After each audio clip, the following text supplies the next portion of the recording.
换句话说，这一次的行动啊，是摩萨德跟美国的 CIA 中情局啊合作，那这样又不一样。我们知道那一次的美国还有以色列在去年冲突对这个伊朗实施攻击的时候啊，伊朗完毕之后处决了好多的间谍，那个媒体上我都有看到。那现在有没有？我认为还有。那这样子的话，换句话说，又是里应外合，那这样对伊朗动手，我认为不是光只是72个小时的这些动手，我认为先军事上这个极限施压，让伊朗这一方面的军事上的压力非常的沉重之后，再动手，再下手。以色列这次批准的最新行动叫铁拳行动，美以如果真的行动了，会在72小时内打伊朗吗？美军会派出他的地面部队吗？另外一方面，第二件事情，我们来看到伊朗的反制，包括他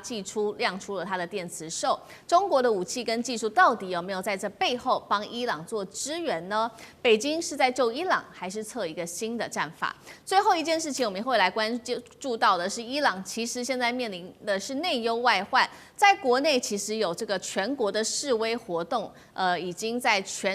他们的全国蔓延。那伊朗另外一方面还要面对这个开战的倒数计时，在此刻中俄的军演跟武器的援助，能够阻挡得了美以的攻击吗？今天就这些议题，我们都会一起的来做关心。刚刚特别提到的这一场中东战火倒数计时，就是因为以色列的内阁已经正式传出，已经批准了这一场铁拳军事行动，72小时会对伊朗来发动突袭。我们要来特别看到的是，其实呢，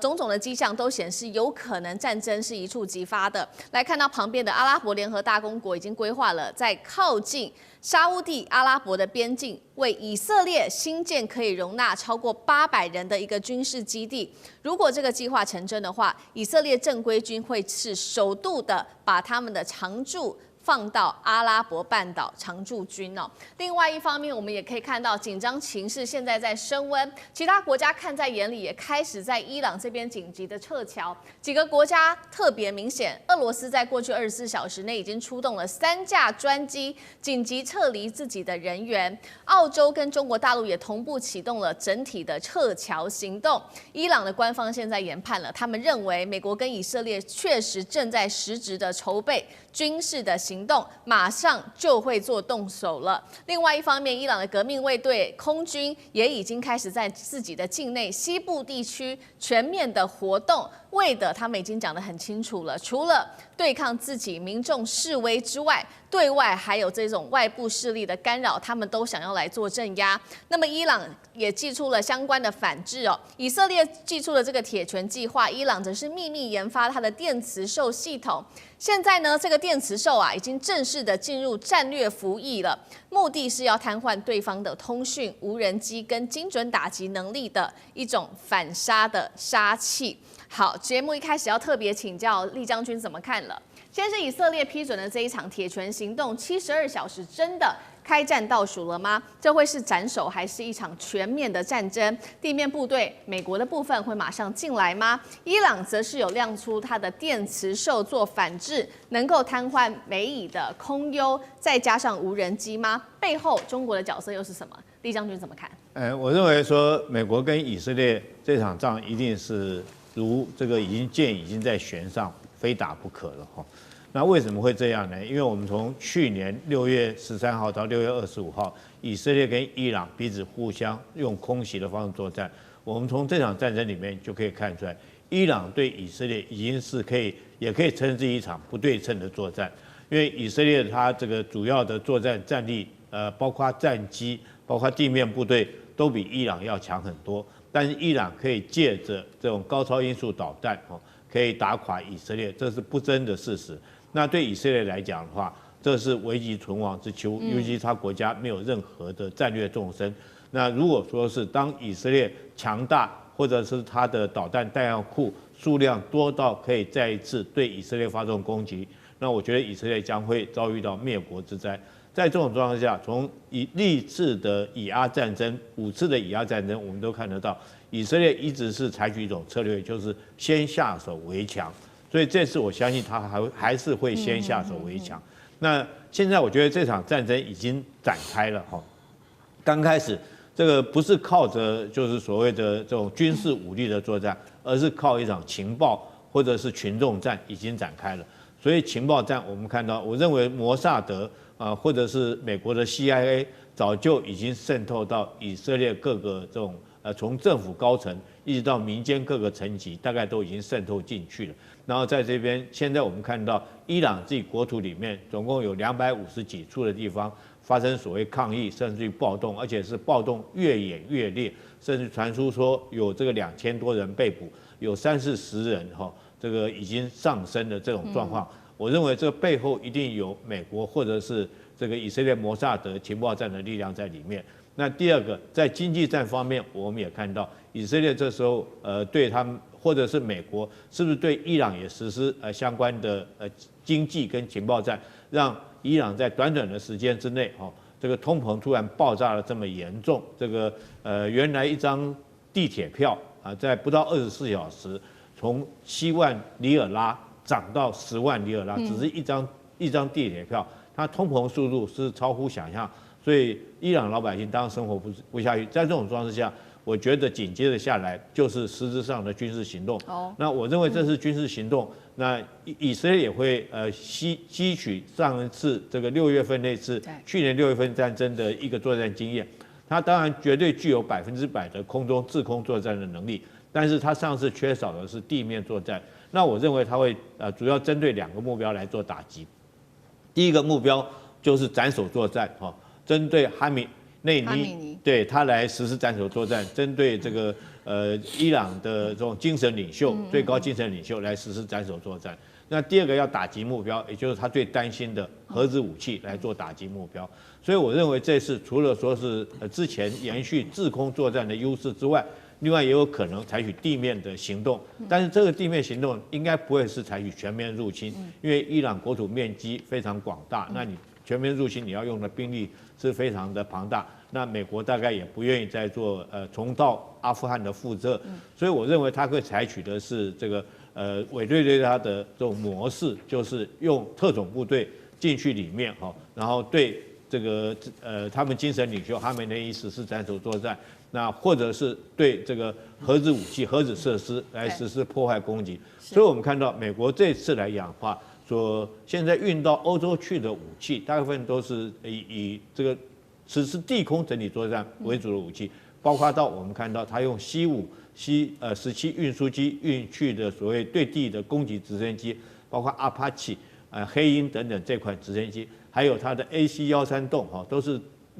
空对地实施直接支援打击的这种武器。那如果再搭配它的三角洲特种部队，我认为对于他们所谓的核设施来实施直接攻击破坏、物理性的破坏，还有对它的哈梅内伊实施斩首作战的可能性是非常高。那目前看起来，伊朗在这方面虽然说他们的这种总司令也放话出来说一定会坚强抵抗到底，可是我们要有待观察。我觉得在民心已经失去的状况之下，伊朗到底还有多大的一个抵抗的持续力？我觉得跟去年6月份是不太一样的。那你想要只靠一个软性的电池作战，就想要瘫痪掉美国跟以色列，大家不要忘记了，美国跟以色列来讲的话，在科技作战、在电池作战，它的作战能力绝对不会比你伊朗还要差。那你国家已经穷了那么久，那我觉得说，你这个伊朗的抵抗可能这个实质效果不大，反而是后续来讲，我们看看中国跟俄罗斯会怎么样出手到什么程度来帮伊朗，这倒是后续值得必须要观察的一件事情。好，厉将军特别帮我们整理，可以看到现在战事一触即发，现在说倒数72小时，将军特别帮我们提到，接下来美以采取的策略可能会包括了有在制空、还有地面、特种部队等等做这个斩首行动，打倒哈米尼之外，包括了这个还有他们的核武设施。那另外一方面也要看看这个伊朗接下来的反制。请张将军来帮我们看他这个电磁兽的反制系统到底有没有功能啦，就是瘫痪美以的空优跟无人机，还有刚刚特别提到说，那有关于这个中国大陆跟俄罗斯又可以帮到哪一种程度？张将军怎么看？我看呢，这个以色列跟美国来动手对伊朗动手，我们可以看得说要有个对照组，就是委内瑞拉。那委内瑞拉91万平方公里，但是在伊朗的话，它的面积就比较大，将近2倍，164万平方公里。换句话说，要对伊朗动手，难度是比以为要高得多。那在这个方面，我们可以看有很多很相似的状况。第一个，双方收入都低。你要看伊朗它现在也非常贫穷，因为经过美国40年的经济制裁，它的国民所得才4300块美金。你看多少？这只有大概只有台湾的1/9。换句话穷到民不聊生，4300，然后人口又多8800多万呢，快要将近1亿的人口。伊朗是换句话说，它经济的包袱是非常沉重。第二个，社会非常动荡，示威不断，然后到现在为止，已经在示威还有这种冲突当中，已经死亡最少45个人了。你看看，这比在委内瑞拉动荡还大，因为已经死那么多人。所以对立非常的严重，对，它就让人民跟这个社会动荡，人民跟政府之中是相互的对立。第三个，间谍内应，委内瑞拉有内应，里应外合。那现在在伊朗也是里应外合。上一次的时候，我们在去年2025年，以色列还有美国派的这个 B2的幽灵轰炸机这个轰炸，竟然还有无人机是从这个伊朗内部起飞攻击伊朗。这都是以色列安排好的。我们换句话说，这一次的行动啊，是摩萨德跟美国的 CIA 中情局合作，那这样又不一样。我们知道那一次的美国还有以色列在去年冲突对这个伊朗实施这个攻击的时候伊朗完毕之后处决了好多的间谍，处决的报那个媒体上我都有看到。那现在有没有？我认为还有。那这样子的话，换句话说，又是里应外合，那这样对伊朗动手。我认为不是光只是72个小时的这些动手，我认为先军事上这个极限施压，让伊朗这一方面的军事上的压力非常的沉重之后，再动手，再下手。我认为2种，第一个，我认为擒贼先擒王，先斩首，对哈米尼以及他最高的政府的领导阶层动手，因为他现在有培养一个叫做理查巴勒维理查巴勒维现在流亡海外就是美国要培养的嘛。对。这巴勒维他是以前是王，理查巴勒维他是王储嘛，把他们除掉之后，他才可以回去领导这一些这个反抗哈梅尼领导的这些社会大众、平民百姓所以你看，美国他都有预先培养这些人。那您刚才所说的这个中国大陆所提供的电磁兽，我认为这个管不管用？美国跟以色列会用反辐射飞弹的，你一发射电波，反辐射对着你电波就下去，你这样怎么？你发射电磁波是软杀，以色列跟美国可是硬杀反辐射直接把你炸掉。以色列跟美国对伊朗会动用3个战略目标，第一个防空飞弹，因为这个对无人机也好，对轰炸机也好，或者对逆中战机也好会有威胁，先把这些防空飞弹把它除掉。第二个关通系统炸掉，美国不是对这个委内瑞拉炸掉它的关通系统雷达站嘛？一炸掉之后变瞎了。虽然逆中战，但是不要忘了，以色列或美国也会派出 F-15或者 F-16，这还有甚至有美国可不可能派 F-18的超级大防风？这个不是逆中，那但是把它炸瞎，是这个样那这样子，第3个还有什么？第3个炸机场，这个伊朗也是有一些机场那这样子的话，伊朗的空军空防几乎都没有了。我们看，但是伊朗有一个好处是在什么地方？德黑兰的首都，首都在内陆。不是像这个我们讲到的委内瑞拉就在海边对不对？这个卡拉卡斯就在旁边就在海边一进来就到了。但是德黑兰不一样，德黑兰在里海的南端，在内陆是沙漠地带，人口800多万，所以这个就有困难度了。所以，但是美国的 CIA 跟以色列的摩萨德的情报机构可能会做得很好，还有在太空中的人造卫星可能会掌握他们的动态，因为他们有时候也会通联。那我认为还有一个就是看一看美国最近几天在五角大厦附近的披萨店，披萨店生意好不好？披萨店生意如果稍微高一点点的时候，那还没有要动手，一到巅峰的时候，那披萨店忙不过来那这个大量的这种我们讲的外送的一直在忙了，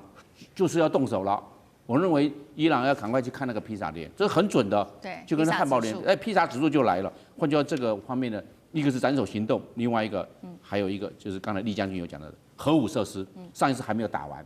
我认为那上次那个 B2 幽灵轰炸机派了6架，带了12枚专利炸弹很厉害。但是问题是还没有全部破坏。为什么？所以这次要动手，我认为就是为什么要动手，不是光为哈米尼他们已经有内有情报。核武设施并没有破坏殆尽，这一次也要对他做动手。所以是双重斩首行动加上破坏核武，这是这一次的双重目标。好，我们看到伊朗现在面对非常非常大的军事压力，来自于美国跟以色列。那这一盘棋，其实我们看到不只是这个伊朗自己的一个角色，现在说这个外部的其他国家能不能对它有更多的支援？我们要看到2个国家，一个就是中国大陆跟俄罗斯哦，因为这个最新的消息，他们也把手伸出来了。中国大陆它的唐山号驱逐舰8号正式的抵达南非了，接下来它会参与从今天开始一直到9号到16号由大陆主导的和平意志2026的联合的海军演习。那么俄罗斯的军舰也会再加入在这当中。川普早就说了，这个金砖国家就是反美的军事轴线。更核心、更关键的事情是，我们也要看到现在中国大陆针对于伊朗武器上有哪一些的进补呢？他给了他哪一些东西？画面 CG 我们再来带观众朋友快速的看过一下，数千吨的军用固体火箭燃料、飞弹零组件、长程防空飞弹系统传出。还有下定了100架的歼10C， 接触到了包括了红旗9B 跟歼20，还有这个神农的雷射系统等等。那么我们也看到这个，包括在内部，伊朗现在确实这个示威活动持续延烧，网络遭到切断，目前统计45人死亡，2000人被捕。中俄这一次在军演再加上武器的大书写，能救得了伊朗吗？中俄会做到哪一种程度，也是一个问题。委员怎么看？其实坦白讲，伊朗从上一次的美国长城的这个奔袭轰炸之后，就从来没有放弃过要把伊朗打趴这件事情。所以上一次在美国做了那一场这个非常短暂的攻击之后，其实伊朗心中大概一直都没有买单过了，他心中一直在犯嘀咕，他也不认为说这个伊朗的这个核武设施真的被摧毁了，只是碍于川普的面子，他只好吞了。所以在过去这段时间，其实伊朗一直都没有停止下来了。就他认为这个以色列一直都没有停止下来，他认为伊朗是他最大的威胁所以他无论如何要把伊朗打趴为止他这才能够消除他心中的隐忧。那么因此这场战争看起来似乎已经是箭在弦上了。那有几个点可以看得出来是在箭上弦上的原因，是因为这一次在伊朗内部的整个反政府的示威。长久以来，这就是不要说摩萨德啦，这是 CIA 在全世界最擅长玩的游戏嘛。所以过去这么多年来，我们看看全世界的颜色革命、阿拉伯半岛的茉莉花革命，这些革命背后真正的操控是谁？不要讲别的，讲台湾的太阳花学运，它背后是谁？讲香港的雨伞花学运背后又是谁？通通都是 CIA 啊。当 CIA 秀出了他所有的手段跟最后的底牌的时候，就代表说这一次就是摊牌了。那这一次如果摊牌完这个示威运动完了之后，他又没动手，那这些人就平白无故都曝光了。所以对他来讲，他不管是找巴勒维王朝的人出来放话，然后不管是动用了所有在这个伊朗民间 CIA 或者是摩萨德长期安插的这些势力，发动了各式各样的反政府示威，其实都代表说他们准备要毕其功于一役了。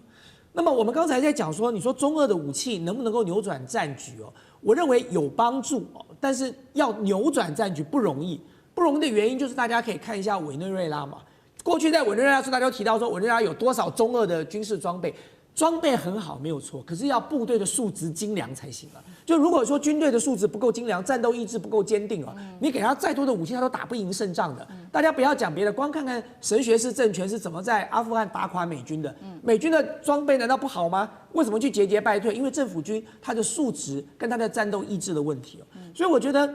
中俄的装备是在近期才大量的进入伊朗就算伊朗的这个革命卫队，他们有战斗意志，他们素质也不错，可在这么短的时间之内要娴熟这些装备的使用，恐怕还是有一定的困难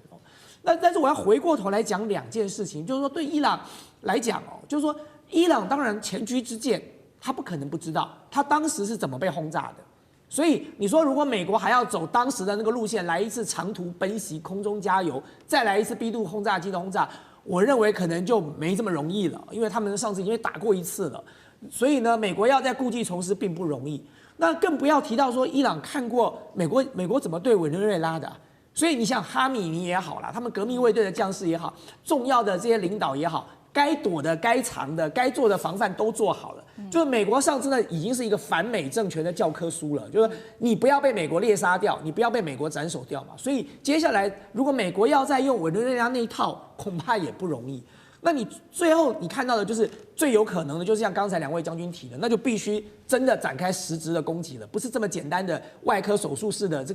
个斩首就可以解决掉了。好，那就算美国跟以色列在这一单赢了，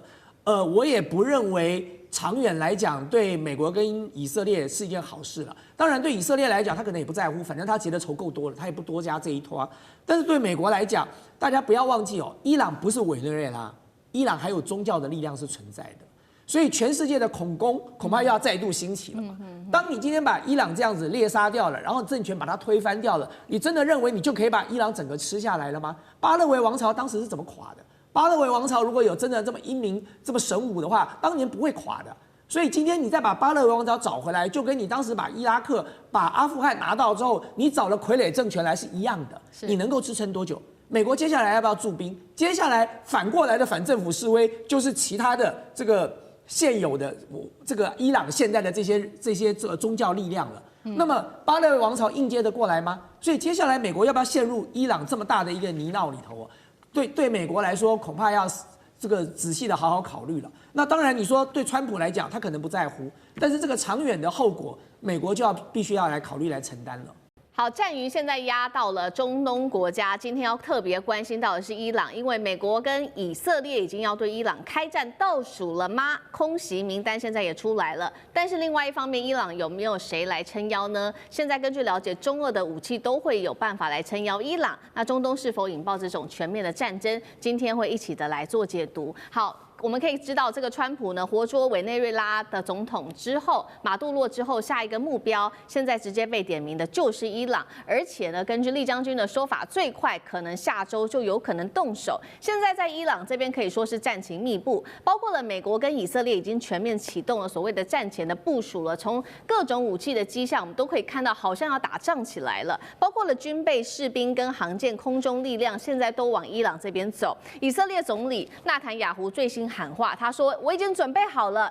随时我们就会对伊朗来动手。” X 平台上面的这个博主，他也特别引述了多家伊朗跟阿拉伯媒体来同步做了一个警告。他说，美国跟以色列正在准备新一波这种要做的针对伊朗的瘫痪式的空袭，目标就是要瘫痪伊朗的整体的防空系统跟它的导弹的基地。好，确实现在呢也有民众目击到说，当时啊活捉这个马杜罗的三角洲部队，竟然在伊拉克境内有民众看到是现身在街头。好，这是根据媒体的报道。另外一方面，其实呢，在过去几天而已，短短数小时之内，也被发现了数十架美军空中加油机跟它的重型运输机，从美国的本土，甚至是从英国的基地，正在密集的升空往中东的方向前进。也有伊朗的民众回报说，好像看到了美军的 P-8A 海上侦察机进入到伊朗的荷姆兹海峡巡弋。好，厉将军特别帮我们指出了呢，现在伊朗正在积极的补充它的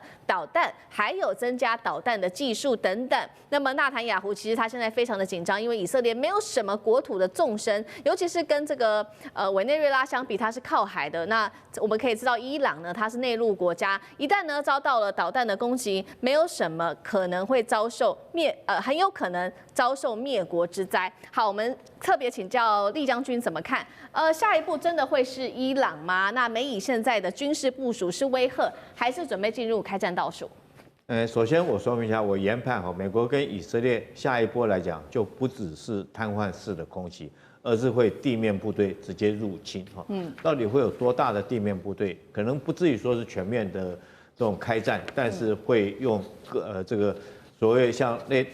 马杜罗方式的这种特种部队直接进去遂行斩首作战的可能性是很高第一个，我们来看到去年6月13号到20号。这12天，伊朗跟以色列的互相空袭之中，以色列用的是战机，那伊朗用的是导弹。那伊朗初期的时候，它所发射的导弹，以色列大部分可以拦下来，将近90%。但到了战争后半期来讲的话，我们看到以色列当然它自己对空导弹的数量慢慢数量有减少。第二个，它这个伊朗也寻找到所谓突破这个以色列防空火网的这种诀窍，所以它命中率就渐渐提高了。它突破的防穿率后来甚至有到50%以上这么高的突破这个以色列的防空拦截率。我们看到他后续命中的包括内塔尼亚胡的这种宿舍被打到了哈，以色列的国防部相关的重要情报设施，甚至于港口、机场都被命中。那反观的以色列，因为它的拦截的导弹数量慢慢的减少，被消耗光之后，它的防空性能就减低了。所以这时候，如果说是伊朗在这段时间，它继续这个补充它的导弹弹药库的数量，然后也继续提升它的导弹性能，提升它作战的技巧，那很可能下一波，如果说万一开战来讲的话，以色列还能不能够像6月份那次能够拦得住这导弹，可能就很大的一个疑问，因为很明显。从这一波的攻击里面，我们发现战争形态已经改变了，而且是对以色列不利的改变。以色列在这边以往之所以能够称霸欧洲，靠的是它强大的制空能力，还有它地面的战车部队。但是这次我们看到，纯粹如果说就导弹攻击来讲的话，跟以往的战争形态有很大的改变。这是第一个。那目前得到的讯息是，伊朗不断的在加强它的导弹库的一个扩充跟这个建设。这是第一个。第二个来讲，我们从上次的战争检讨，我们发现以色列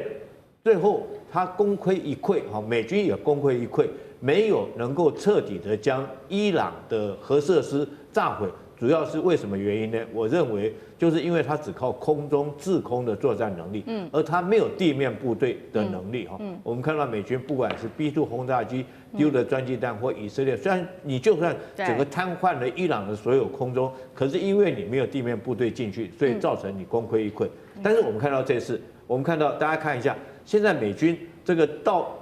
这个欧洲去的是C5运输机跟C17重型运输机。但是运输机里面装的是什么呢？我认为装的是所谓的这种黑鹰直升机或者是阿帕奇这一类的攻击直升机所以这很明显，如果装载这种直升机，就是对地攻击的武器。第二个还有一架飞机这个特别引起我注意的就是 AC-13洞，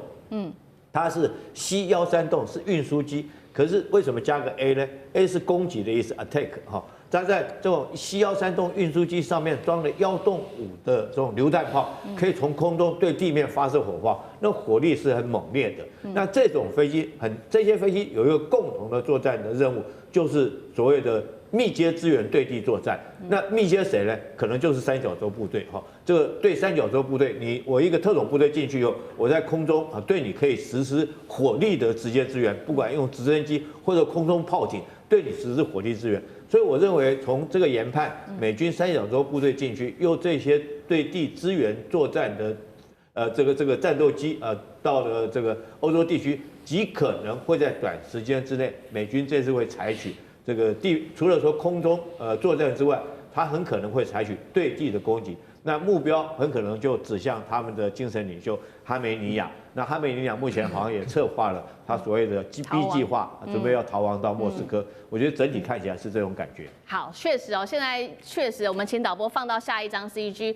哈米尼现在确实根据了解是有这种逃亡的计划。那其实背后就是因为有俄罗斯的协助之外，其实呢也有来自于中国大陆的帮忙。我们来看到，不管是俄罗斯或者是中国大陆，现在为止，除了刚刚立将军帮我们提到的伊朗补进了非常多的导弹，增强自己的导弹之外，其实中俄也非常的给力给了许多的武器。等一下一起来看。那其实伊朗现在内部也有许多自己的危机，包括它的这个抗议早就已经延烧了快要2个星期了。那现在当地呢1半以上的省份50多座城市都不断的爆发示威镇压升级，已经造成36人死亡。刚刚特别提到，从中国大陆跟俄罗斯又给了伊朗哪一些支援呢？首先看到的是中国大陆的部分，给它的是数千吨的军用固体的火箭燃料，还有飞弹零组件、长程的这一种防空飞弹系统，甚至呢传出这一些都是传出的。下定了100架的歼10C，疑似还有红旗9B跟歼20等等。那么德黑兰的街头更是拍到了大陆制的反无人机雷射系统神农系统，真的是这样子吗？来看到俄罗斯了，2天之内2架俄罗斯的运输机降落在德黑兰，传出这当中还包含了这一款浩劫攻击直升机，甚至也有消息指出，确实哈米尼是不是已经在俄罗斯的帮忙协助之下，接下来会启动逃亡的这个 B 计划呢？必要时就会到俄罗斯去避险。所以接下来要特别请教赖老师怎么看呢？中俄武器真的要来帮忙了吗？能够打下以色列跟来自于美国的攻击吗？甚至有可能反击吗？赖老师怎么看？我觉得这个情势是有点混乱啊，有很多讯息都是谣言啊，很难去证实它是真的还是假的啊。但是我们来看一下前段时间以色列跟美国对于伊朗的攻击，那是卯足全力来打的啊，打了结果怎么样？因为地面部队是不能够介入的，原因很简单，就是伊朗本身它是100多万平方公里啊。它的国土面积是164万8000多平方公里，很大啊。它的人口数很多，8000多万人口啊。再加上伊朗的国土跟一般的国家不太一样，它是一个中切的啊。所以美国在过去好几届的政府都试图想要去攻打伊朗，没有一个政府敢下这个决心。最主要就是因为它的地面部队投进去的话，全部会被卷入这样的一个中切的一个领土里面，基本上他跑不出来啊，而且也作战没办法打进去，而且基本上因为人口数太多，逊尼派的凝聚力很强啊，80%以上都是逊尼派的，不是什叶派的，80%以上都是什叶派的这些人，他们的凝聚力很强，所以我们可以确定的一件事就是美国曾经尝试企图，但是最终不敢用地面部队去打。美国曾经想说，我先把阿富汗打下来，再把伊拉克打下来，那这样的话，我就东西夹击这个伊朗，我就有一个出动地面部队的支撑点。我先用火力在阿富汗跟伊拉克对于伊朗实施这个密集性的周波性的饱和性的攻击以后，我再把地面部队打进去。但是我们看到的结果是怎么样？结果是没有办法如愿。第一个就是他在阿富汗建立不了根据地，因为在阿富汗他占领了以后，本身就受到塔利班游击部队式的袭扰。第二个，他占领了伊拉克以后我们看到伊拉克跟伊朗都是属于什叶派的人。伊拉克很快的就改善了跟伊朗的关系，伊朗的民兵组织就进入了伊拉克，所以美军在伊拉克本身内却面临了伊斯兰国，也就是逊尼派的对于他的反扑，所以美军卷入在伊拉克的一个作战，所以他2个基地都没办法使用。那最后一个就是巴基斯坦了。巴基斯坦跟中国是铁杆的兄弟，美国也不可能使用巴基斯坦的基地来对于伊朗实施攻击。你想想看，对伊朗来讲，他根本没有任何切入点，他找不到任何切入点，所以他的地面部队根本就不敢派进去。这是在过去几十年以来，美国的政府从来做不到的事，也不敢做。那唯一能够用导弹来攻击，可是导弹的攻击，中程的导弹是昂贵的。以色列如何来炸这个伊朗呢？所以我们看到他最终后来是派空军轰炸机进去，美国也是派轰炸机进去，因为这个中远程的导弹是贵，而且产生效果不大，要派轰炸机。现在的情况就是中国大陆协助伊朗所建立起来的这个红旗9的一个导弹，那就要看伊朗本身的这些军官、士官、士兵们对红旗9的使用的熟练度。另外一个部分就是因为我们不知道有多少套进去。伊朗的国土面积这么大，多少套进去是一个重点。还有就是有关于这个歼10C的一个采购，你采购了到飞行员的训练形成战斗力，这还早，所以它能产生的功能效果，我们不能够把它列入计算。有关于歼20，那是别想，中国大陆歼20是不外销的，所以这绝对是谣言，这不可能的事情。那打下无人机的雷达系统，这个比较容易。所以我个人觉得，以色列跟美国来讲，放话的成分极多，但是搞内部颠覆的可能性是最高。这也就是为什么突然间伊朗内部爆发出1半的省份都有因为通货膨胀而爆发的矛盾跟冲突，这个倒是美国 CIA 的专长了。委员又怎么看？那哈米尼现在是很危险了吗？另外一方面就是美以，然后中俄伊这样，委员又怎么看？美国以色列的战略目标不叫打伊朗，他打2样东西：一，伊朗的教士政权；2，伊朗的核设施。对于这两个性质跟委内瑞拉那个性质不太一样。目前的伊朗的教士政权已经开始动摇了，所以这个要他更动摇的更厉害，他当然会用武力来施压嘛。武力来施压的话，哈米尼当然要藏好一点嘛，因为教士政权的5大家族，说不定就是成为被铲除的对象。因为包括三角洲部队啦，包括以色列的精准炸弹啦，然后要把伊朗的教士政权当作真主党那么容易铲除，也实在是不太容易啊。但是话又说来，又很容易，为什么？这些人真的没地方逃。你说哈米尼可以逃到俄罗斯，俄罗斯不可能所有人都收嘛，5大家族都收也不太可能哈。那现在这个伊朗的教士政权，的确已经到了伊朗人民天怒人怨啊。这个贪污啦、腐败啦、垄断商业啦、收贿啊、卖官啦，无所不用其极。你只要想想比清朝末年更可怕的局面都出现了。这美国就是要利用这个时机啊，利用这个时机，那所以才会放话说，你如果开枪打示威者，然后我就 K 你啊。所以现在他是在执行如何进一步动摇教士政权的一个方法，因为伊朗是向来都有世俗政权的传统，伊朗的历史上很少教士政权，这是科梅尼搞出来的。然后教士又不善于经营国家，不善于治理国家，而且将贪污腐败，所以就给了以色列跟美国可乘之机啊！那抗议一定会持续下去，因为老百姓日子不好过嘛。那再加上美国的煽动，对不对？那当然会花越搞越多。那第二个就是核武器也会被炸掉啊，大概就是2样而已哈。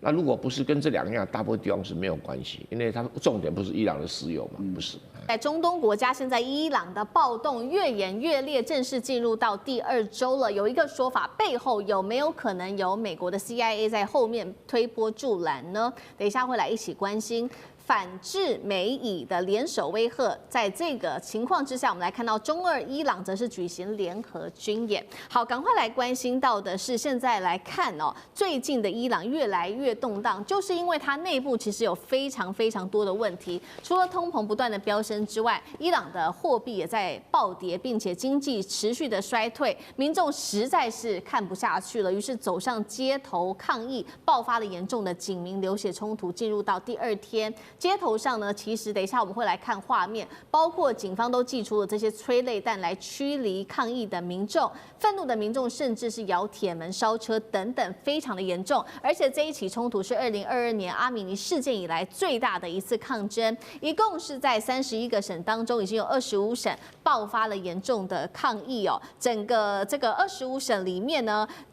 简直是陷入了一个瘫痪的紧急状态，170个据点爆发抗议，有造成16人死亡，并且逮捕人数现在有超过580人了。示威者高喊打倒独裁者。我们来看到最高领袖哈米尼也在这个时候出来说了，他定调这一场抗议叫做是受到，如果你出来抗议就是受到外国煽动的这个暴徒。那哈米尼说完之后呢，川普就立刻出来警告了伊朗，也就是哈米尼当局，他说如果你的伊朗安全部队敢对这些示威民众开火的话，我们美国将会出手帮助示威民众。他也强调枪都已经上好膛了，去呛这个哈米尼。所以 Russ 怎么看？伊朗会是下一个川普派兵的国家吗？之前他以核的理由来做轰炸，这一次会不会就真的出兵？特种部队会不会抓走哈米尼 ？Russ 怎么看？还是认为可能性不大。中南美洲真的是不一样。我们都知道中南美洲是美国的后援啊。然后说实在 ，Venezuela 虽然有购买这些防务系统，但是其实他们的军事能力后来发现真的是很弱，甚至很容易。蔡委员刚刚说，其实他们很多那边官员、军官很容易被收买了。那伊朗真的没那么容易了，而且过去这个美国在伊拉克跟阿富汗的经验也不是很久以前。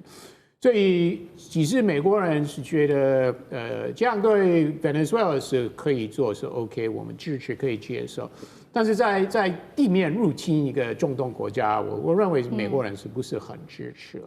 了？所以或许川普会想用其他的手段，比如说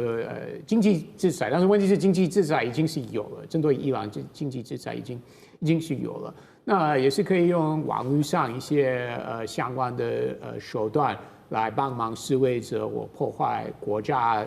安全系统的能力，也是有这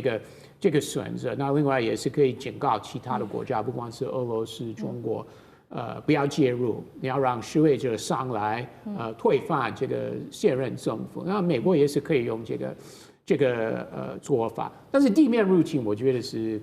这可能性是不大的。好，但是我们也回头来看，说这场示威引起的原因，真的是因为当地的经济不好吗？还是有没有可能？因为现在网络上也有个说法是，川普背后力挺，在 CIA 这边做煽动，委员又怎么看？务必制服而后重生，这绝对是100%是伊朗自己搞出来的，然后让美国有机可乘。这因果关系很清楚，为什么？哈米尼啊，是以一种很有修养的教士，可是他的家族竟然是伊朗贪污腐败最大的集团，5个教士家族，带着宗教的面貌，控制的经济腐败的不得了。然后再加上那个革命卫队，就是他们的黑熊跟青苗，用革命卫队的名义掌控所有经济，连进出口都要跟革命卫队缴税。然后国防军没有钱，因为财政部收不到什么税。这个是一个很奇怪的国家。当然接下去如果他好好去把经济给整顿，就他不是花很多时间在管女人的头巾，这个实在是很奇怪，不管老百姓的肚子，管女人的头巾。然后，这是一连串奇奇怪怪的措施不提，他把整个伊朗的经济完全给冻结了。你说美国制裁影响他经济，他自己冻结的更厉害。什么叫冻结？你要开任何行业哈，投资任何机构，要看看革命卫队有没有投资这个行业。已经到了经济体制被封锁了，那革命卫队钱多到什么，可以跑到伊拉克炒地皮，整条街都买下来。然后国防军哈拉一部飞机都没钱买，为什么？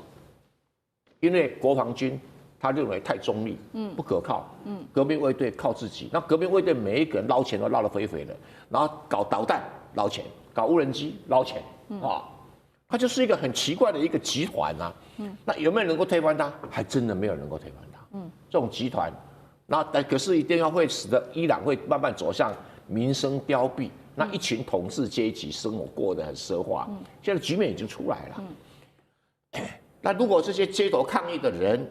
啊，他一定会被不满，会被美国 CIA 给煽动啊，而且煽动成本又很低，不需要像委内瑞拉付5000万美金，不用啊，煽动成本又很低。那未来会怎么情形呢？我认为最可能是美国跟以色列会联合做斩首行动，最便宜的。为什么？你如果今天革命卫队或者是什么保安部队出来对这个示威者开枪，美国最简单的做法就派飞机把那个安全部队总部给炸了，很便宜啊，不需要花什么成本啊。所以如果是哈米尼最好躲好一点，对不对？那哈米尼旁边如果没有被收买，比较难收买，因为他捞了很多钱，会给底下人很多钱。这个跟那个马杜罗不太一样，捞了钱哦，他老婆拿走不给旁边人分，这是差别在这里啊。他很会，就是家族控制的啊。那人多势众，所以要推翻不容易。可是如果一直在抗议，美国就借这个理由，你谁开枪我炸谁，你谁开枪我炸谁。对美国不稀奇啊，他们以前的革命卫队的司令官不是被炸了吗？苏梅哈尼不是，苏梅莱尼嘛被炸了吗？还有以色列不是把那个哈马斯的头子给炸了吗？所以，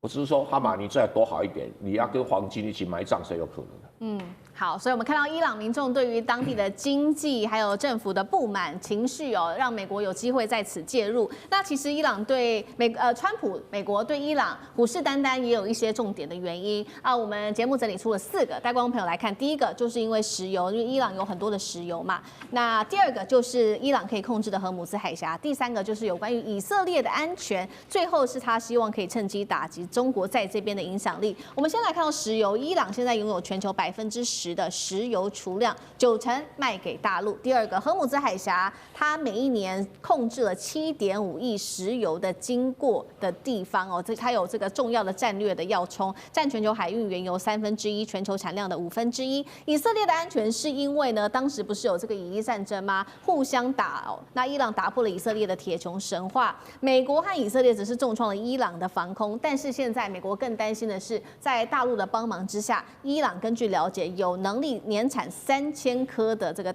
飞弹，所以对以色列的安全形成了威胁。最后，他希望可以打击中国大陆在这边的影响力，尤其是针对中东国家的影响力。所以我们看到了大陆，他也找来俄罗斯，找来了伊朗一起军演，是要对美国叫板吗？舰长怎么看？我们刚刚从手板上已经看到了，全世界有那个石油储量第1委内瑞拉，第2个也就沙烏地阿拉伯，第3就是伊朗。那匹夫无罪，怀璧其罪，但是匹夫不是完全无罪啊。那刚刚那个郑源老师已经讲了，你的这个政府高层的这个教派领袖，其实你本人很清高，可是你的家是就是演出一副很清高的样子，但是你的家族贪赌的非常厉害。我们不要忘了，无论是我们讲到的1989年巴拿马诺瑞加的这个正义之师行动，诺瑞加也是贪得一塌糊涂。那还有现在我们讲的委内瑞拉，那现在我们看到的伊朗也都是如此。也就是你越是贪腐的环境，越容易让美国的 CIA 可以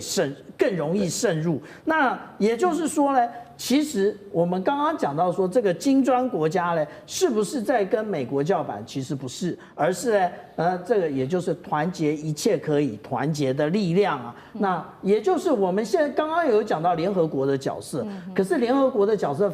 非常的没用，因为它有这个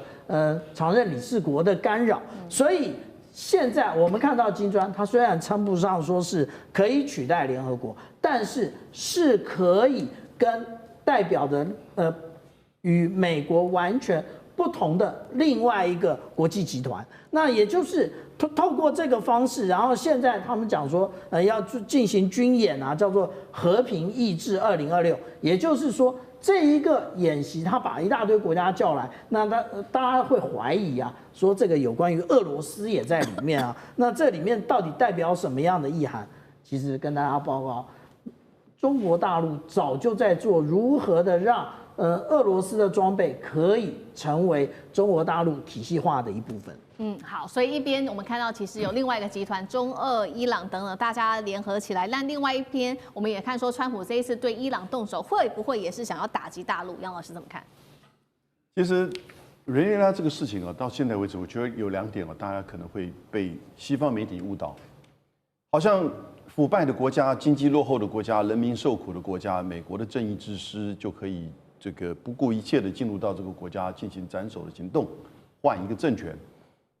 我觉得那全世界腐败的国家太多了，这不是理由。那第2个是，那是因为要去针对中国跟俄罗斯，尤其是中国大陆的这个势力扩张，我觉得这也就这个个案而言，其实勉强了。那当然都有关系啊，因为中国的这20年的发展，它的经济以及外交、地缘政治的层面，当然影响是全球性的。那当然，美国的一切的行动都是因为针对中国而来。这个也太台湾的青鸟思维了，我倒觉得针对伊朗的部分，那是有可能的。那主要的关键其实是以色列。当伊朗乱的时候，他就会去针对以色列。那针对以色列的时候，以色列会反击，然后呢就可以作为自己内部控制、掌控的一个这种对外团结的理由。接下来我们要来关心中东情势哦。川普最新消息已经夜袭了奈及利亚，但是有一说是否剑指的是伊朗真正现在中东最紧张的地方呢？来看到伊朗现在说3000枚的飞弹已经在待命了，包括来自于大陆的歼20、红旗9加持。那美国跟以色列还会继续的来开战吗？今天就这些议题一起来做关心。3个火线话题，今天我们会带观众朋友一起来特别关心到中东要来做解答的话题。耶诞节川普下令了空袭奈及利亚，这一刀现在在看会不会也是在为伊朗接下来的攻击来试水温呢？第二件事情，伊朗放话的，他说2000枚飞弹我们已经准备好了，放在特拉维夫这边做试射，再加上呢，他们现在正在修复他们的 S300，还有飞弹，现在说年产量啊已经开到了3000枚1年了。以色列能够成功把美国拉下水，一起先发制人攻击伊朗吗？这个是第二个问题，我们会一起做解读。最后我们会来关心到的是大陆会不会提供给伊朗，包括它的歼20、红旗9跟歼14的雷达。如果进入伊朗的话，美军的 B2还能不能想飞就飞，撑得住吗？以色列的 F35还会是中东现在唯一的王牌吗？今天就军事武器，我们也会做一个比较深入的分析。好，明明就是这个耶诞节，大家全世界都在欢庆耶诞节，但是这个时候，川普选择要出征，地点我们来看到，在圣诞节的时候，他下令的是空袭奈及利亚。此次的军事行动，他以打击伊斯兰国 ISIS 为主要的名号。那耶诞节当晚，我们特别要来看到画面。美军军舰发射飞弹，划破夜空。请导播带我们来看。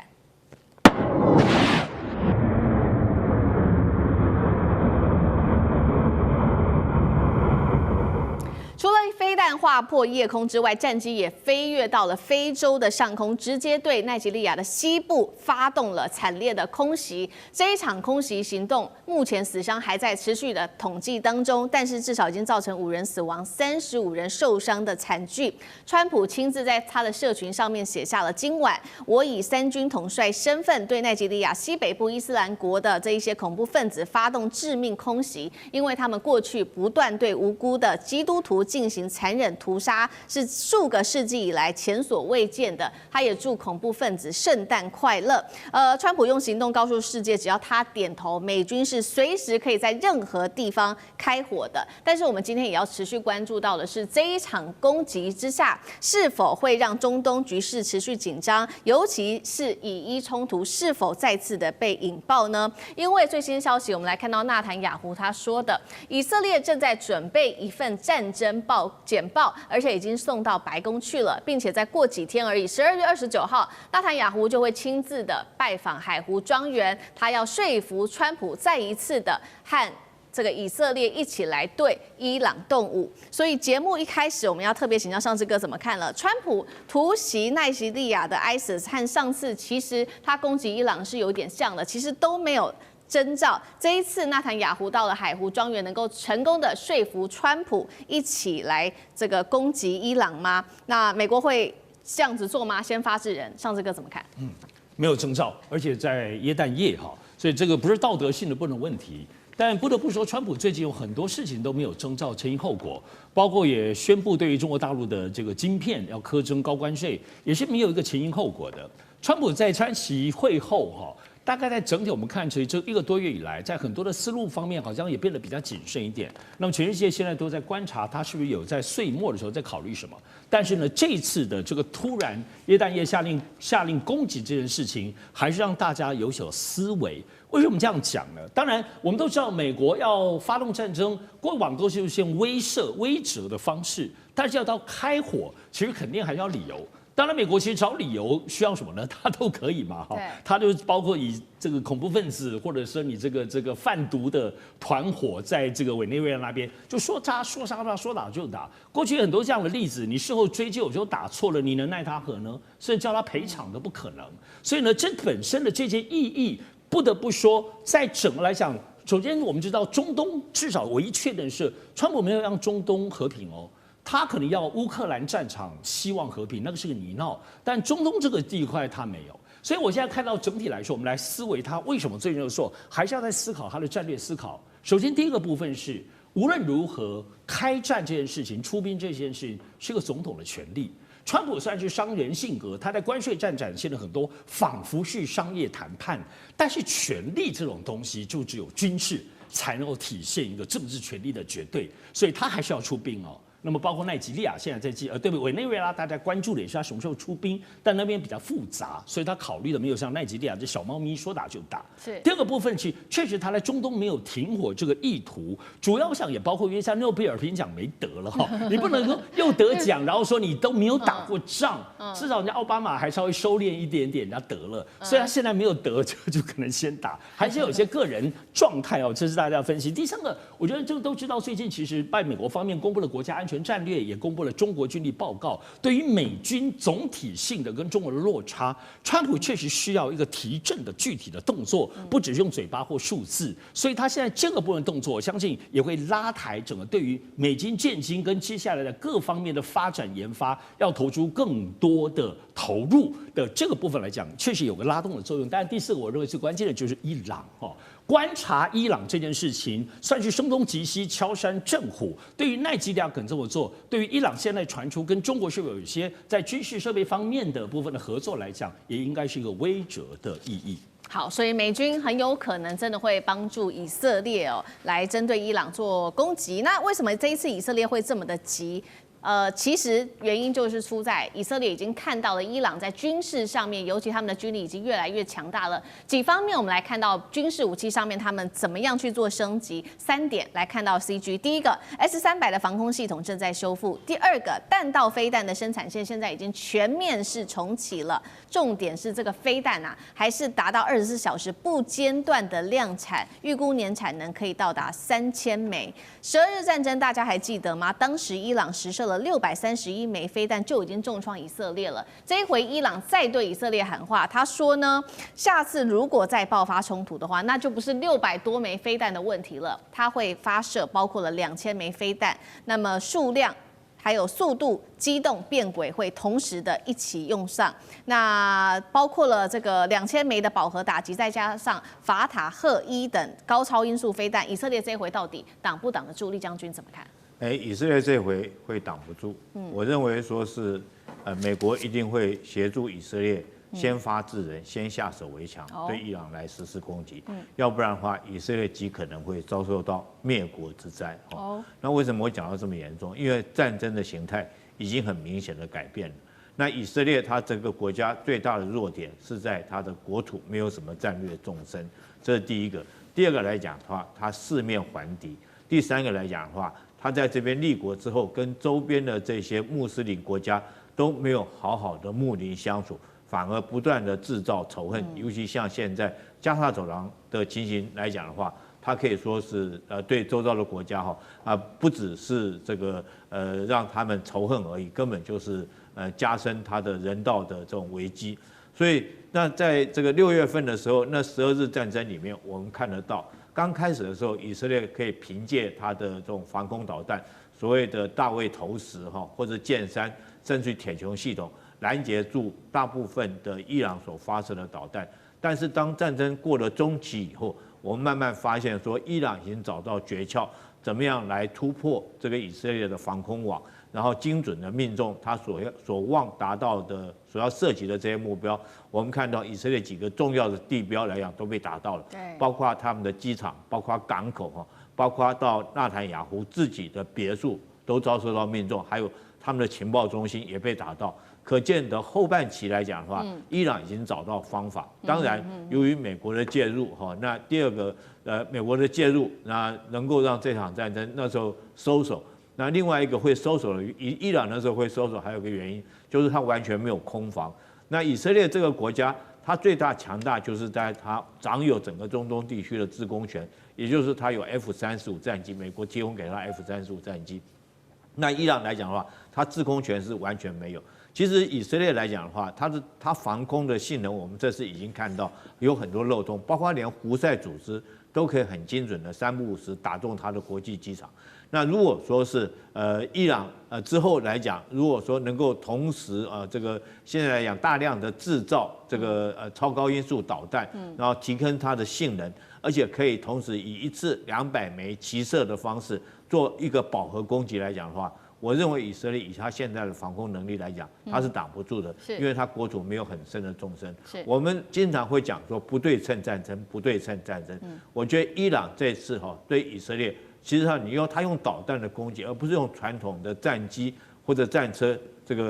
种传统武器来攻击，它可以说也是一种不对称作战的一种模式。那后续来讲，如果以色列不跟美国联手，先摧毁伊朗的这些生产导弹的这些工厂跟设施来讲的话，那一旦伊朗这个壮大之后，我觉得他要去拦它，那是非常的困难的。好，确实如将军所刚帮我们特别提到的，这个伊朗过去缺乏它的制空权，所以可以看到它现在也不断在加强它的空防。除了刚刚特别提到超高音速导弹之外，还包括接下来会有来自于中国大陆更多的支援，不管是在隐形战机啊，或者是其他的导弹，甚至是雷达预警等等。那其实呢，我们看到最新市场传出来的消息，伊朗呢，它已经计划了，接下来会用20亿美元的石油来换来自于大陆的武器支援，3款武器。赶快来看到第一个大陆的歼20隐形战机，第二个红旗9防空系统，最后是歼14预警雷达。等于说不只是买武器，这是买的是一套作战体系，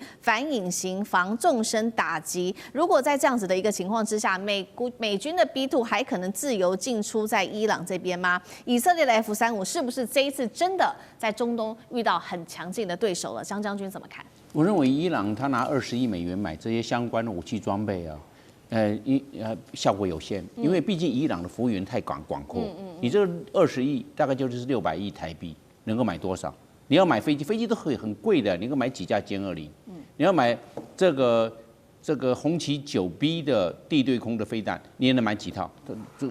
伊朗那么大，然后另外一个这个歼14的预警雷达，歼14是中国大陆电子科技研究所第14所。所以拿歼14，我说歼14一般来讲都是飞机啊，歼15、歼16、歼20呢，怎么会有歼14的这个预警雷达呢？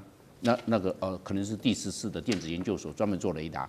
拿这个来命名，所以他对这个名词还蛮陌生的。我认为伊朗出了3个问题，第一个经济问题没办法支撑他的国防需求，因为他要建立很完整的空军，空军很烧钱呐，飞机雷达都是非常贵的。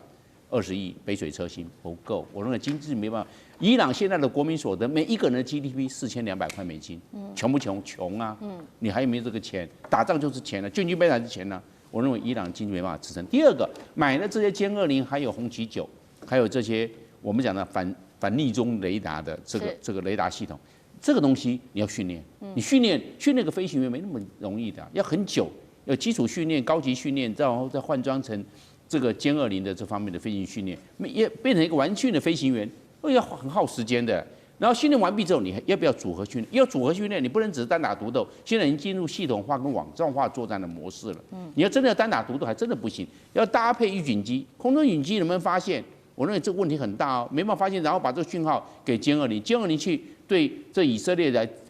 这个突穿进来的，来这个拦截他的 F35。或者是美国的 B2幽灵轰炸机，这个都要组合训练，不是只能单打独斗。是，你还有空地配合，空地配合要做，这一经过训练，没有3年5年下不来。所以我认为伊朗想要建制成这一个具有这个空权的这方面的打击力量，我认为还要一段时间。因为我们来看到就是说情报战，打仗打情报，美国的 CIA 中情局跟以色列的情报系统摩萨德2个联合起来。这伊朗怎么部署？可能都被以色列跟美国抓得一清二楚，摸得一清二楚。以色列会不会将来会不会先发制人？一定会先发制人。一先发制人之后，伊朗就站在劣势。所以在这样来看的话，这个情报系统，我认为在经过这一次以色列跟伊朗的冲突，我认为伊朗是劣势，几乎崩溃，好像里面还有内应。那以色列在这方面占有优势，所以我认为在未战之前的情报战。伊朗在这方面就输了，所以我认为伊朗想要建制成一个很强大的空军的武力，我认为还有一段路要走。纳坦雅胡这一回逼川普要点头要开战，伊朗则是飞弹全国已经准备好了齐射了。另外一方面，他们又有大陆的武器来做撑腰，当中包括了有歼20吗？红旗9进场，中东战火还压得住吗？今天会一起的来做关心。这是来自于最新消息 ，NBC 美国的媒体透露的。他说，以色列总理纳坦雅胡12月29号的时候已经预估了他会访问海湖庄园和美国总统川普他们会一起讨论，接下来他们希望能够再度的对伊朗来发动军事上面的打击，原因就是因为他们认为伊朗从12月22号开始就发起了新一轮的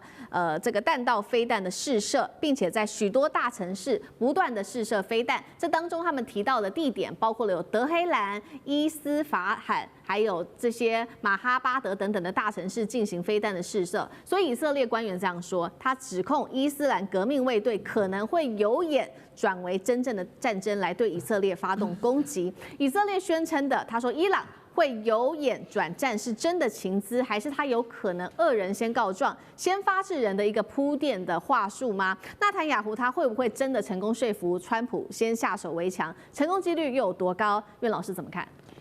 我觉得哈，这个我们分时间跟空间来讲啊，先讲这个空间啊，这个海湖庄园 Mar-a-Lago 啊，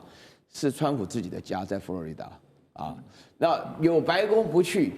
要跑到这个庄园，比如说我跟那个大川，这个大千了哈，我们说有事情的话呢，我有办公室你不谈，要跑到家里去，故意的制造广告。纳坦雅胡自己就告诉人家说，美国最挺以色列的总统跟我之间私人交替，所以他这个空间上来讲，他跑到这里去。他讲到伊朗这边事情的话呢，伊朗有导弹飞过去，老早的事情啊。以色列不是有这个穷那个穷，我们台湾也不是跟以色列要学什么铁穷金穷啊，什么钻石穷一大堆，对不对？啊，那以色列怕什么东西呢？以色列基本上要制造出一个事端啊，就是说呢，伊朗呢，他接下来谈呢，就是伊朗现在利用它的那个浓缩铀的部分已经到达了已经是接近了核能武器，或者说就直接制造核能武器。但是呢，以色列要说服这个川普，我觉得说是以纳坦雅胡的本领要说服川普，应该没有很难的。那川普也会形式上讲说，那我上次帮你炸了地底下地洞，对不对？又搞了什么 B2 轰炸机什么的。那这次的话啊，如果伊朗又犯的话，我再来炸或什么，那以色列一定讲说，来，我自己炸就可以了。但是我觉得这个影响的效果是非常严重的，为什么呢？我最近今天我看了这个消息，我就在想一件事情。你知道最近啊，这个官邸的长官呢，就是高市早苗的长官里面讲说，日本应该拥有核武器，啊，然后呢，日本的确拥有很多浓缩布，啊，日本呢有能力有这个做导弹跟这个核武器都有可能。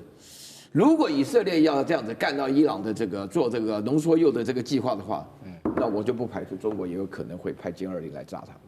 我就不排除这个可能性。好，另一方面，确实现在中国的角色也变得越来越吃重，因为现在呢，在这一场战争当中，其实现在唯一起来说是不是要阻止这场战争继续的，就是中国大陆。他现在我们来看到站上了联合国，在12月23号这一天是大陆的常驻联合国副代表孙磊，他呼吁说双方赶快重启谈判吧，并且他也说了武力解决不了问题，他更是直接就向美国喊了一个重话，他说美国你在这个时候不要再孬了，应该要明确承诺不再对伊朗动武，并且主动跟伊朗恢复谈判。他也呼吁欧洲3国，这些都是比较具体的，停止麦克风外交，拿起实际的行动来降温吧。现在看起来是以色列铁了心要美国一起打伊朗，那中国是不是唯一还在劝和的力量呢？这套和平方案真的能够劝和吗？那西方又听得进去吗？这些问题，孙委员怎么看？对，我想刚才苑老师已经讲得很有道理了嘛。其实从上一次这个美国跟以色列联合打击伊朗的核设施之后，大家都可以看得很清楚，全世界都知道以色列是心不甘情不愿的停火了。哦，那原因很简单，因为对川普来讲，他真的在付不起更大的代价了。如果这场战争在无穷无尽的打下去，他当然认为就见好就收了哦。他对以色列有个交代，也吓阻了伊朗哦。那么，但是以色列没有吃这一套哦，以色列当时就心不甘情不愿，而且不断的扬言说，这个绝对还要再进行另外一次的打击，这个打击根本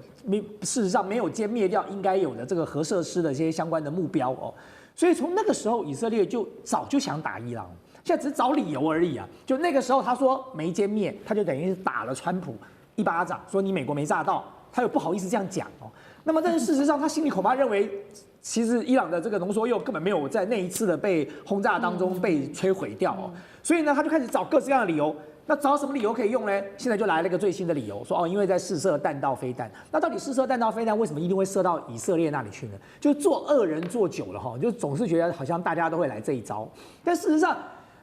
伊朗闲着没事干，干嘛又要射到你那里去呢？伊朗好不容易才跟你美国达成了一个互不侵犯这样的一个默契了。然后伊朗自己在发展自己的经济，发展自己的这个相关的国防，他闲着没事干去打你以色列干嘛啦？哦，就以色列就是平常就侵略人家侵略惯了。然后就天天躺在那边晚上睡不着觉，就怕人家杀过来了哦，因为自己常干这种事。那你说对美国来讲，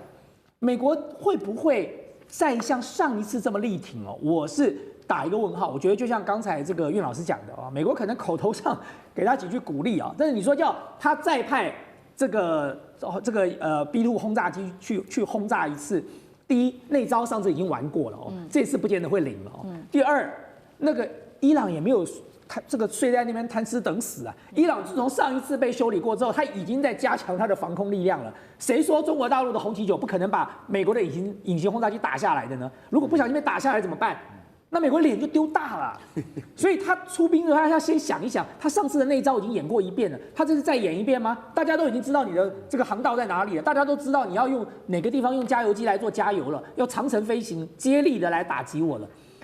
以色列又不是傻子，这个伊朗又不是傻子，他当然做好准备了嘛。那所以我觉得对中国大陆来讲，当然在联合国发言是有其必要的，因为中国大陆在联合国至少代表一个正义的力量。但你说中国大陆来劝和，我觉得很难的原因是因为美国跟以色列就不会买单啊。中国大陆跟以色列两个已经很不 like 了，彼此之间的关系已经不怎么样了哦。那你说中国大陆去劝和，美国跟以色列会买单吗？我觉得很难。但是现在中国大陆在做什么呢？我觉得这就是美国当初一。中国就当15嘛，很简单啊。你美国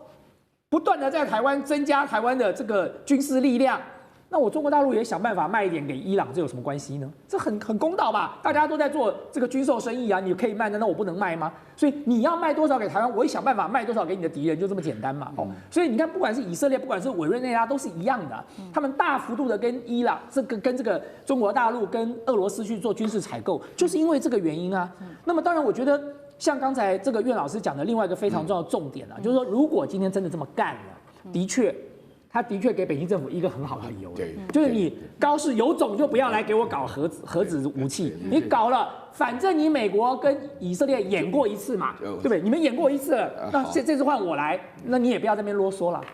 是，确实如说委员说的哦，现在以色列之所以这么怕伊朗，也是担心他随时打过来，就是因为现在以色列看到伊朗整体呢在军事上面，尤其是军力上面的变化，已经远远超过当时记得吗？今年6月他们双方打的这个以12日战争的水准了。那我们来看到伊朗最近有什么样比较具体的军力上面的变化？首先他这边根据了解，已经可以产出年产量3000枚弹道飞弹的能力了，并且开始系统性的做这种空中战力的升级。那武器他们从2个国家来买入，刚委员帮我们提到的，除了中国大陆的武器之外，其实还有俄罗斯的武器。先来看从中国买了哪一些武器，画面上 CG 我们看到3个，第一个歼20，第二个红旗9，最后是歼14的雷达。下面我们来看到俄罗斯，则是这个伊朗跟俄罗斯买的武器2款 S400防空系统，还有它的苏35的战机等等。那所以中俄现在援助伊朗战力提升非常的快，是因此让纳坦雅胡紧张了，坐不住了吗？所以他这时候要先出手。哪一款武器现在看起来是以色列最担心、最害怕的？干哥怎么看？其实刚才大千讲的完全正确。伊朗再射飞弹的可能性，国际观察家预估50%以下，50%已经是非常非常的宽裕的形容词，因为现在可能性很低啦。那为什么有人就跳出来说没有？我告诉你，就算有10%的话，我们也应该要先采取手段。那个人叫做尼坦雅胡，他就说，我告诉你，只要有10%的话，都会很惊人的。为什么？因为大家已经知道，这从6月到现在已经补足了3000枚飞弹了，是真的，是真的。伊朗真的补足了，从中国跟俄罗斯双方面进口。那跟俄罗斯进口的当然是主要是防空飞弹 S400跟 S500，